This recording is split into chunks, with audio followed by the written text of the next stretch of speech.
Hi everyone, it's me Ayesha. Welcome back to the channels. तो आज हम जिस फार्मास्यूटिकल के बारे में बात करेंगे वो है पैरोक्सिटीन। पैरोक्सिटीन का क्या इस्तेमाल है। तो अगर आप लोगों ने मेरा चैनल सब्सक्राइब नहीं किया तो काइंडली मेरा चैनल सब्सक्राइब कर दें ताकि मेरी जो फर्दर वीडियो है आप तक पहुंच सके।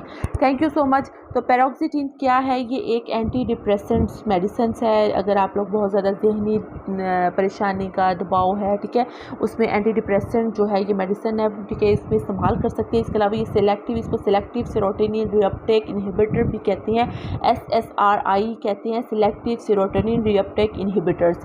तो उसमें इसका इस्तेमाल होता है। ये क्या काम करती है पैरोक्सिटीन? हमारे जो न्यूरोट्रांसमीटर्स हैं, जो न्यूरॉन्स के अंदर जो न्यूरोट्रांसमीटर है, बॉडी के अंदर जो इंफॉर्मेशन लेने देने का काम कर रही होती है, उसके अंदर सेरोटोनिन होती है। उसका जो जब लेवल बहुत ज़्यादा कम हो जाता है तो हमें जहनी तनाव, जहनी परेशानी का जो शिकार हो जाती हैं। तो ये जो पैरोक्सिटीन है ये क्या काम कर रहा होता है? सेरोटोनिन का लेवल को जाके ज़्यादा करता है, बेनिफिट्स देता है। तो इसलिए जो है क्या कहते हैं, जो डिप्रेशन वगैरह कम हो जाता है, जहनी तनाव कम हो जाता है। तो इसलिए हम इसको पैनिक डिसऑर्डर में भी इस्तेमाल कर सकते हैं। तो अगर हम इसके साइड इफ़ेक्ट्स की बात करें तो इसका जो है सर दर्द, हेडेक हो जाता है, चक्कर आने लग जाते हैं, या नींद का बहुत ज़्यादा आना, और या नींद सम पेशेंट्स में बहुत ज़्यादा नींद आने लग जाती है, और कुछ पेशेंट्स के ऐसे इसके जो साइड इफ़ेक्ट सामने हैं कि नींद भी उड़ जाती है। इसके अलावा वॉमिटिंग हो जाती है, मतली वगैरह आना, पसीना, बहुत ज़्यादा स्वेटिंग हो जाती है, बहुत ज़्यादा पसीना आना, ठीक है, कॉन्स्टिपेशंस भी काज करवाती है।